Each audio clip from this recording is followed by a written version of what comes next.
prepositions and the words that follow them, and what remains must contain the subject. That's an easy way of eliminating all the words that might distract you from isolating the real subject and therefore confuse you as to how subject-verb agreement should work.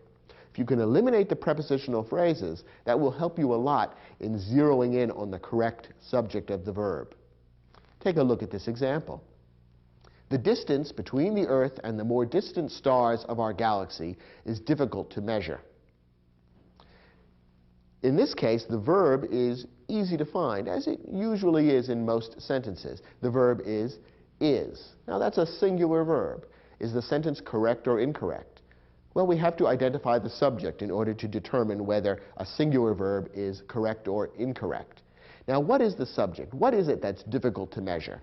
Is it the distance? Is it the Earth? Is it the stars? Is it the galaxy? All of those are nouns, and any one of them could be the subject of the verb. But which one really is the subject of the verb? Well, in order to figure out what's difficult to measure, we need to eliminate prepositional phrases. That will help us zero in on what the real subject of the verb is.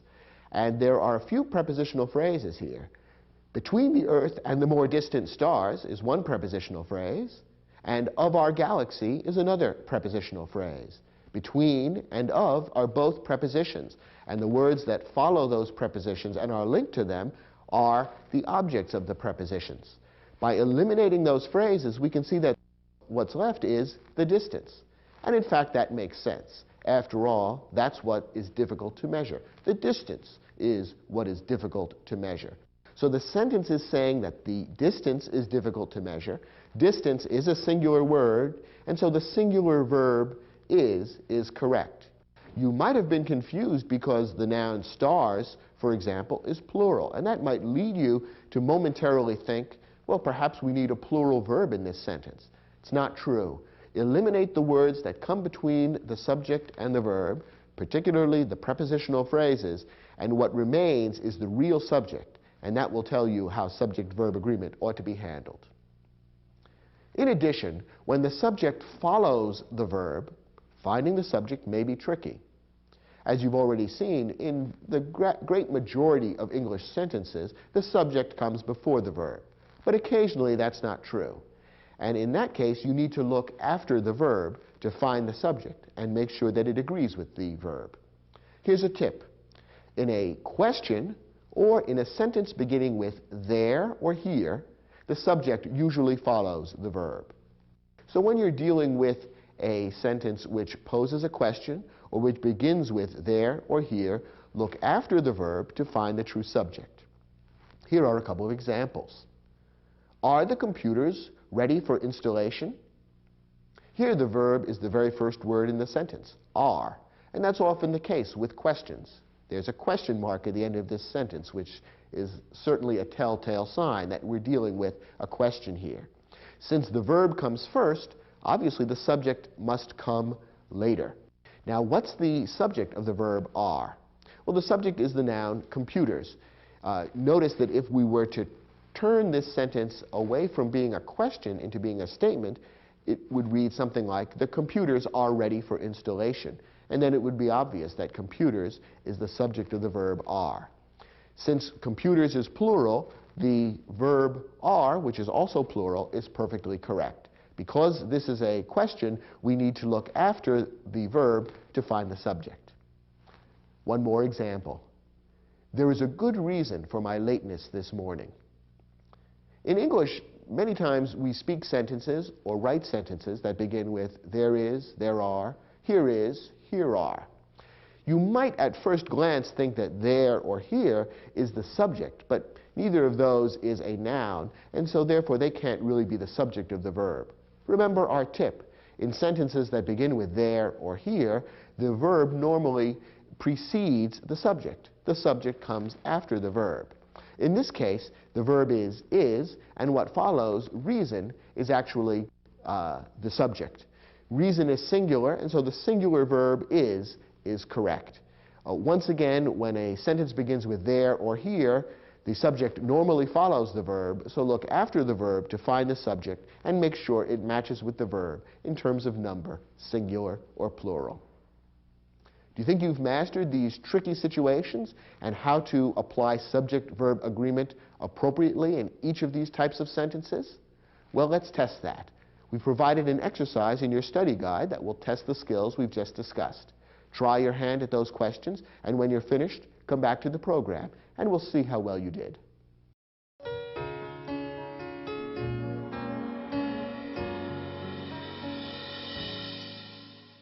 Once again, in this exercise, your job is to select the correct verb to match up properly with the subject. And in some of these sentences, that's a rather tricky matter. Let's see how well you did. First, the governor, having met with her advisors and developed a negotiating strategy for dealing with the angry workers, was or were finally ready to join the bargaining session. Here we have to decide whether to use the singular was or the plural were. And the question is, what's the subject of the verb? Who or what was or were finally ready to join the bargaining session? Well, the subject and the verb in this sentence are separated by a lot of words. One clue in this case is that there's a comma representing a pause surrounding a lengthy phrase here in the middle of the sentence. I'm referring to the words, having met with her advisors and developed a negotiating strategy for dealing with the angry workers. All of those words are giving more information about or modifying the governor. So all of that is a bit of an interruption, an aside. It's something that gives additional information about the governor, but which is not part of the actual subject. The person who was or were finally ready to join the bargaining session was or is the governor. So the word governor is the subject of the verb. Governor is singular, it only refers to one person, and so the singular verb was would be correct. Notice how in order to identify the proper subject in this sentence, you have to ignore all the words that come between the subject and the verb. And don't be distracted by them. You might see, for example, the word workers, which is plural, and think, well, maybe workers, plural verb requires, plural noun requires a plural verb. But that's not the case, because the workers, that's not the subject of the verb. The workers were not finally ready to join the bargaining session. It's the governor who was finally ready. Singular subject, singular verb. Next example. Here in the deepest recesses of the ocean is or are some of the most mysterious creatures on earth. Remember our rule that a sentence beginning with there or here usually has the subject following the verb. And that's the case here as well. The verb is or are, and what follows is what is or are in the deepest recesses of the ocean. What's the subject? The subject is some of the most mysterious creatures on earth. It's that indefinite pronoun some, which is the true subject of the verb is or are. Now, is some singular or plural? Now we kick in with one of our rules from earlier in this program. Remember that some is one of the 5 sanam pronouns. Some, all, none, any, and most. Each of these 5 indefinite pronouns may be either singular or plural, depending on how the pronoun is used in the sentence. And as a clue, we said, check out the prepositional phrase that follows. That will usually tell you whether the sanam pronoun is singular or plural. In this case, the sanam pronoun some is followed by the prepositional phrase, of the most mysterious creatures on earth. Since the pronoun is referring to some of the most mysterious creatures, plural, the pronoun is being used as plural in this case as well. Some, therefore, is plural, and the proper verb to go with that subject would also be plural. So the verb should be are, and the sentence would read, here in the deepest recesses of the ocean are some of the most mysterious creatures on earth. In effect, this sentence tested 2 of your rules. First, that in a sentence beginning with here or there, the subject usually follows the verb. And second, with a sanam pronoun, you usually need to look at the prepositional phrase that follows the pronoun to determine whether it's singular or plural. Next example. Either the members of the defensive squad or Coach Mayo himself is or are sure to have some explanation for the way the game ended. Now, what's the subject of the verb is or are? In this case, we have a compound subject, 2 items, 2 parts, connected by the conjunction or. Here's where our rule kicks in. Remember that when the parts of a compound subject are joined by the conjunction or, the verb should match the subject that's closer to the verb. Now in this case we have two parts, the members of the defensive squad, which is plural, and Coach Mayo, which is singular. That refers to just one person. Which of these two parts is closer to the verb? The answer is Coach Mayo, which is singular. So we want a singular verb. The sentence ought to read, either the members of the defensive squad or Coach Mayo himself is sure to have some explanation for the way the game ended. If the two parts of the subject were to be reversed in order, if Coach Mayo came first and the members of the defensive squad came second, then the verb ought to be plural. But that's not the way the sentence is written, and therefore the singular verb is what we want. Next example. The story of the 400 members of the 29th Cavalry and their heroic exploits on several battlefields is or are truly remarkable. Once again, we have a sentence in which there are a lot of words that separate the verb from the real subject. Remember one of our tips. When you're in doubt as to where the subject of a sentence really is, eliminate all the prepositional phrases, because the subject of the verb will not be found in the prepositional phrase. This sentence has quite a few prepositional phrases. Look at them with me. Of the 400 members. That's a prepositional phrase beginning with the preposition of. Of the 29th Cavalry and their heroic exploits. Again, a prepositional phrase beginning with the preposition of. On several battlefields. Another prepositional phrase beginning with the preposition on. None of these phrases contains the subject of the verb. The real subject of the verb is in what remains, the story. What is truly remarkable? It's the story that's truly remarkable. That's singular, and so the singular verb is correct. It would be easy to get subject-verb agreement wrong in this sentence because there are so many plural nouns here.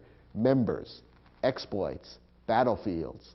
You have all those plural nouns ringing in your ears when you come to the verb is or are, and it's easy to select are, thinking, well, I've got a plural subject here. But remember, eliminate the prepositional phrases because they don't contain the subject. The real subject is story. It's the story that's remarkable, and therefore the singular verb is correct. Our last example. The elementary school cafeteria offers 12 kinds of sandwiches, yet peanut butter and jelly remains or remain the most popular of all. Here we have a compound subject, peanut butter and jelly, and the two parts of the compound subject are joined by the conjunction and. In almost every case, the compound subject where the parts are joined by the conjunction and would be treated as plural. So the plural verb remain would normally be correct. But here we have one of our exceptions. Remember that in a few instances, the two parts of a compound subject joined by and really go together to form a single thing. We saw the example of the skull and crossbones, which formed a single symbol. In this case, we have another example of a compound subject which really amounts to a single thing. Peanut butter and jelly is one kind of sandwich, one recipe, if you will. It's a single dish rather than two separate things. So what's being described here is really one sandwich, and therefore the compound subject, peanut butter and jelly, should really be treated as singular, because peanut butter and jelly is actually one thing for the purposes of this sentence.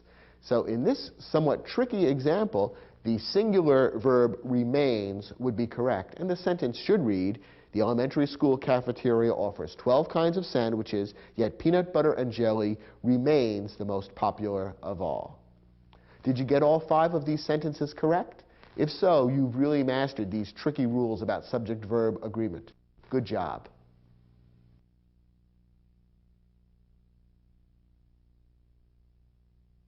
So far, we've been talking about agreement between subjects and verbs. In this lesson, we're going to talk about agreement between pronouns and antecedents. As you know, a pronoun is a word that takes the place of a noun, and the noun to which the pronoun refers, or whose place the pronoun takes, is called its antecedent. The antecedent may or may not appear in the same sentence or paragraph. Sometimes you have to do a little thinking to figure out what the antecedent of the pronoun is. Nonetheless, it's important that the pronoun and its antecedent match in a couple of ways. The basic rules are these. First, a pronoun must agree with its antecedent in number. That is, a singular antecedent requires a singular pronoun. A plural antecedent requires a plural pronoun. Second, a pronoun must agree with its antecedent in gender. By gender, we mean masculine, feminine, or neuter. Now, in the English language, gender is natural. In other words, masculine, feminine, and neuter are used grammatically in English simply the way the same qualities exist in the natural world. Thus, human beings all have gender. They're either masculine or feminine, and inanimate objects are normally neuter. Sometimes animals are treated as having gender. A cow would normally be a she because a cow is feminine, whereas a bull would be considered a he because a bull is masculine. In other cases, however, animals could be treated as neuter. You could probably get away with calling a cow and a bull it.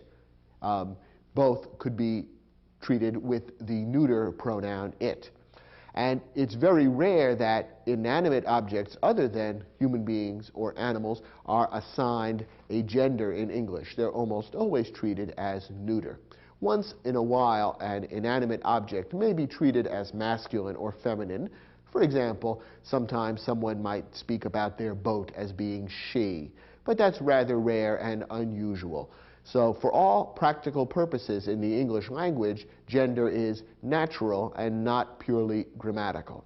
Of course, this is different from some other languages that you may know, where it's necessary to memorize the gender of long lists of nouns. The sun, the moon, the stars, all of these are assigned masculine or feminine attributes grammatically. That's not the case in English. All of those inanimate objects would simply be referred to as it, using the neuter pronoun. However, when you're dealing with human beings, and in some cases with animals, you do need to be aware of gender and use masculine or feminine appropriately. The pronouns he, him, and his are masculine. The pronouns she, her, and hers are feminine. The neuter pronouns are it and its, and these are used for antecedents that are neither masculine nor feminine. Notice that the plural pronouns they, them, and their can be used for antecedents of any gender, masculine, feminine, or neuter. So once you move from singular to plural, everything becomes very simple. You don't have to worry about gender anymore.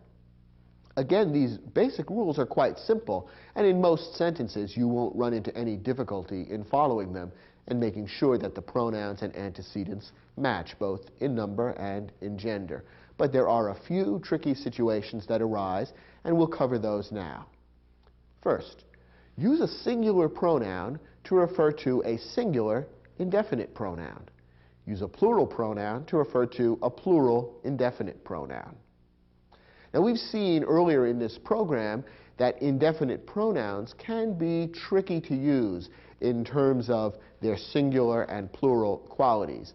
Indefinite pronouns may sometimes seem to refer to plural qualities, that is, to groups of people, and yet be treated as grammatically singular. All the same rules that we discussed earlier in this program about which indefinite pronouns are singular and which ones are plural would apply when matching them up with pronouns that refer back to these pronouns. So follow the same rules in terms of singular and plural, and any pronouns that refer back to indefinite pronouns should be used correctly in your sentences. Here's an example. Each of the men was waiting for his wife. Now, here we have the pronoun his referring back to the antecedent each. Each of the men was waiting for his wife. Whose wife? Each of their wives. So each is the antecedent of the pronoun his. So we have a pronoun acting as an antecedent for another pronoun, which can sometimes happen. Now remember, the antecedent and the pronoun must match in number. So in order to determine whether the pronoun his is correct, we need to look back at that antecedent and decide whether it's singular or plural. Is the antecedent each singular or plural? Well, remember that the indefinite pronoun each is one of the ones on the list that are always singular. Each is always singular, and therefore to refer back to it with a singular pronoun is perfectly correct. Notice, too, that the verb was waiting is also singular, and that's also correct. So the entire sentence is singular. Each is a singular indefinite pronoun. The singular verb was waiting is correct, and the singular pronoun his, referring back to each, is also correct. Here's a different example. Many of the women were waiting for their husbands. Now here we have the pronoun their, which refers back to the antecedent many. Many were waiting for their husbands. Now what about that pronoun many? Is it singular or plural? Again, it's an indefinite pronoun, so the answer isn't necessarily obvious. Once again, many is one of our sanam pronouns, those 5 pronouns which may be either singular or plural, depending on how they're used. And our tip is always to look at the prepositional phrase that follows the sanam pronoun to help you determine whether it's singular or plural. In this case, many is followed by the prepositional phrase of the women. And the object of that prepositional phrase is plural, women. Therefore, the sanam pronoun many is also plural, and there, the pronoun that refers back to many, is also correct. Many is plural, the verb were waiting is plural, and there is also plural. All these 3 match together, and therefore the sentence is perfectly correct. So when you're using a pronoun that refers back to an indefinite pronoun, use the rules we've already talked about to determine whether that indefinite pronoun is singular or plural, and choose the next pronoun appropriately to match.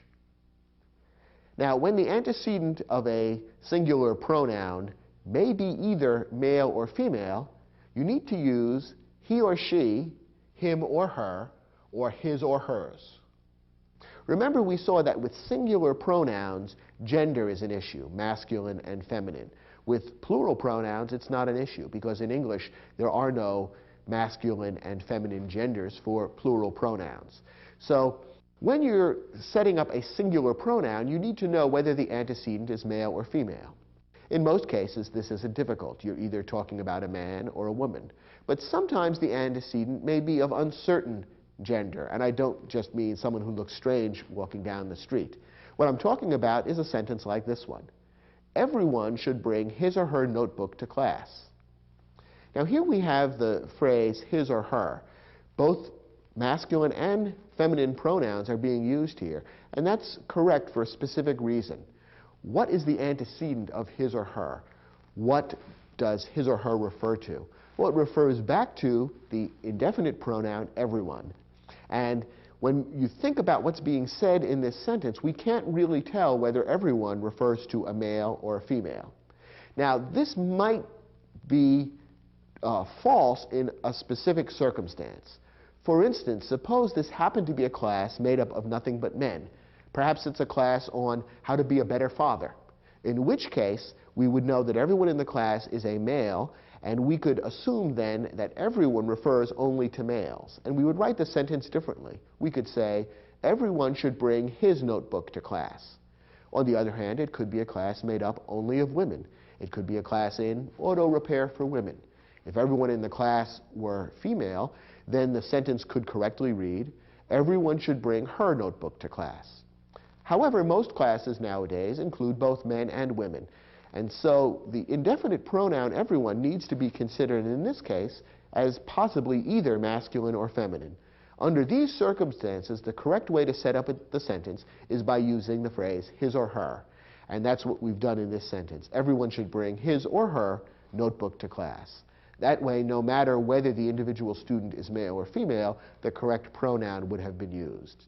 Now, this sentence is an interesting example of how language reflects social changes. At one time, the rule for this kind of sentence was different. The rule at one time, a number of years ago, was that in English, you would use the masculine pronoun in a sentence like this. The idea seemed to be that girls were invisible. women could be ignored, or they would simply be considered as included within the masculine pronoun. And there are still a few very old-fashioned writers who still follow that rule. They would write this sentence, everyone should bring his notebook to class. And they would say, well, if the women don't like it, that's too bad. That's the way I learned grammar when I was a child back before the war. Some of these old-fashioned writers are the same people who complain about having women commentators at football games. The rule that most people follow nowadays is not to use the masculine pronoun, but the rule we've given you, to use his and her. That's considered more correct and polite, and it does recognize half of the human race appropriately. There is one problem with this construction. It can feel a little bit awkward, and if the same kind of construction occurs 2 or 3 times in a paragraph, it can feel especially awkward. If you find yourself writing a paragraph in which you are saying his or her, he and she, over and over again, it begins to feel a little bit uncomfortable. You're throwing in so many extra words. Here's a tip for how to get out of that problem. For a more graceful sentence, try rewriting it in plural form. Here's the clever thing about the English language. As we've seen, in English, plural pronouns don't have gender. There's no masculine or feminine. You use they, them, and their, no matter whether you're dealing with male, female, or neuter antecedents. So if you make a sentence like this plural, you get beyond the gender issue altogether. So this sentence, everyone should bring his or her notebook to class, could be rewritten the following way. Students should bring their notebooks to class. Now we've used the plural pronoun their to refer back to the antecedent students, and their is neither masculine nor feminine. It includes males, females, what have you. And so this gets around the question of gender and makes for a shorter, more concise, and a little more graceful sentence. So if you find yourself writing a number of sentences with his or her, he or she, over and over again, and it is beginning to feel awkward, stop and look at the sentence and see whether you couldn't say the same thing using a plural structure instead. That's an easy way to get around the gender issue without offending half of the human race. And it's a clever trick that skilled writers often use. Now that you've learned a few basic tips about how to master pronoun and antecedent agreement, turn to your study guide and try the exercise, which will test those skills. When you're finished, come back to this program and we'll take a look at those questions together.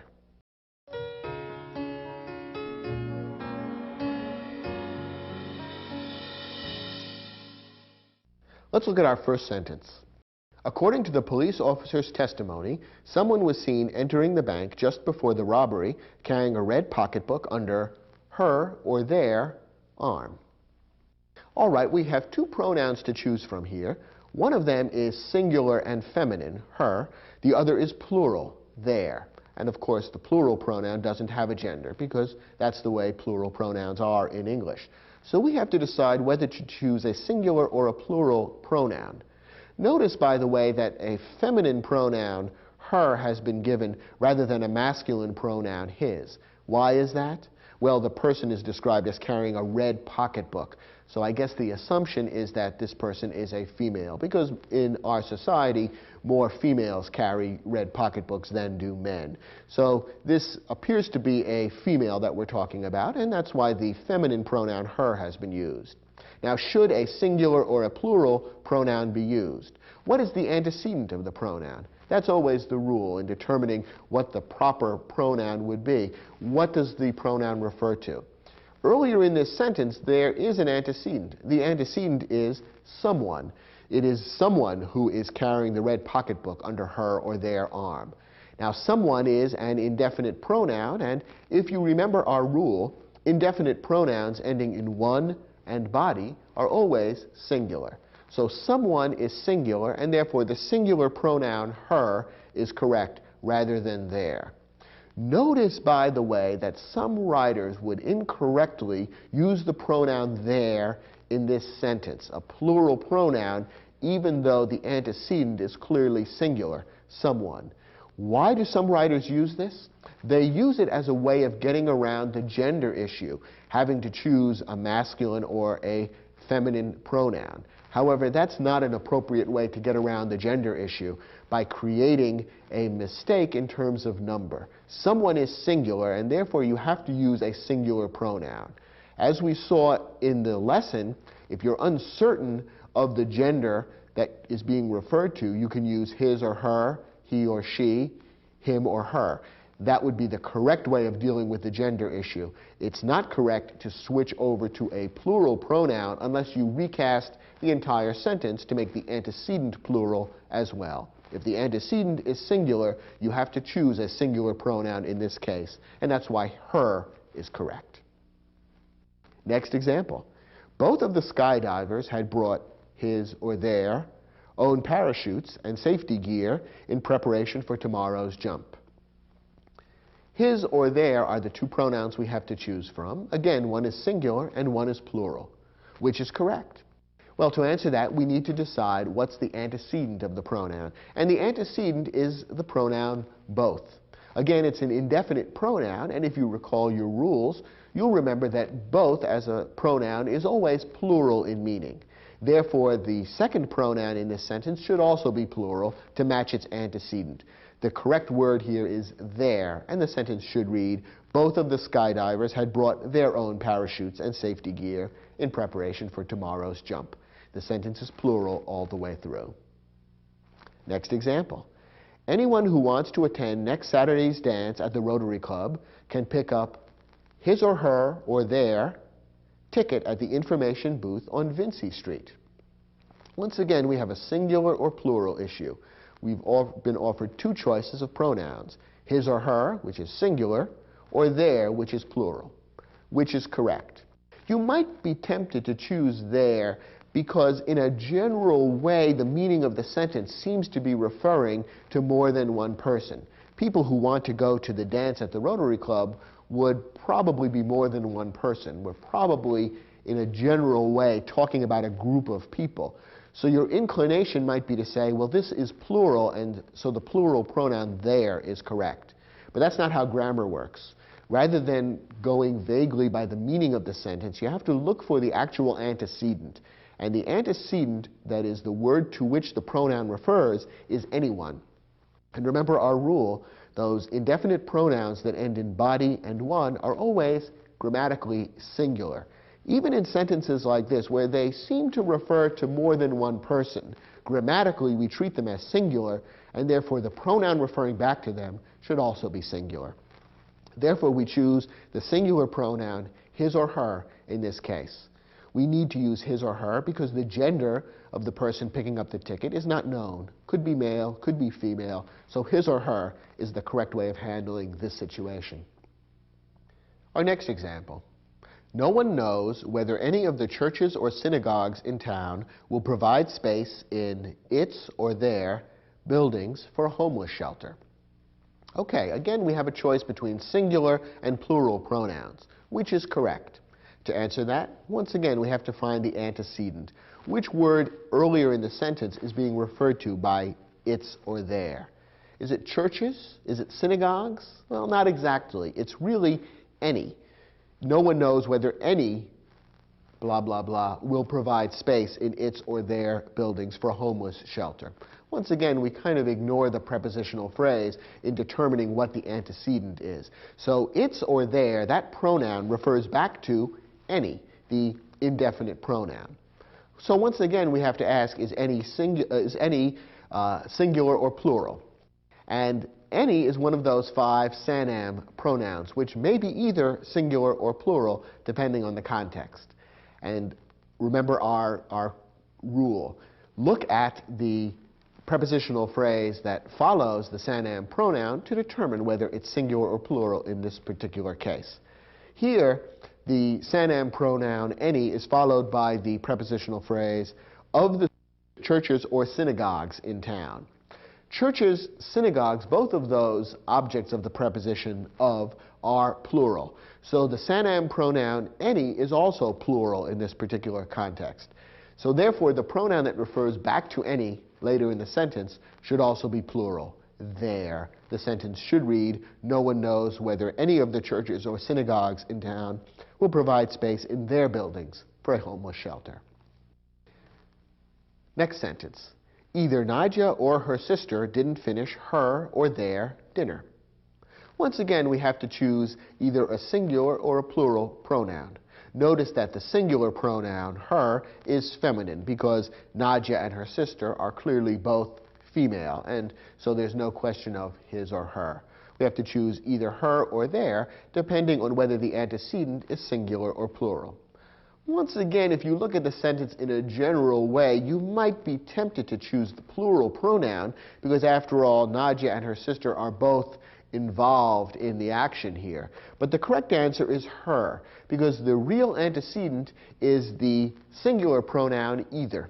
Remember that the indefinite pronoun either is one of the pronouns in the group that would always be considered singular. So since one or the other is being referred to by the singular indefinite pronoun either, the singular pronoun her is correct rather than the plural pronoun their.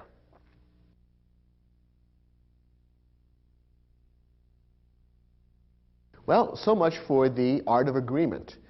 Although people who are mastering English often make mistakes with subject-verb agreement and pronoun-antecedent agreement, I think you can see that actually agreement isn't very difficult to master.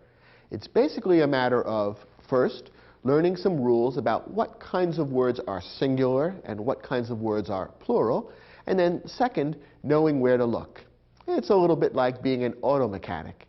Picking the correct spark plugs for a particular engine isn't that difficult. You just need to know where to look in the manual to find the specifications that will apply to a particular car. In the same way, once you learn how to look at the sentence and find the subject or find the antecedent, then picking the correct verb or pronoun isn't terribly difficult. Keep practicing these skills, and I'm sure you'll find that they will come more and more naturally to you as time passes. Thanks for watching, and I'll look forward to speaking with you again on other programs in this grammar series.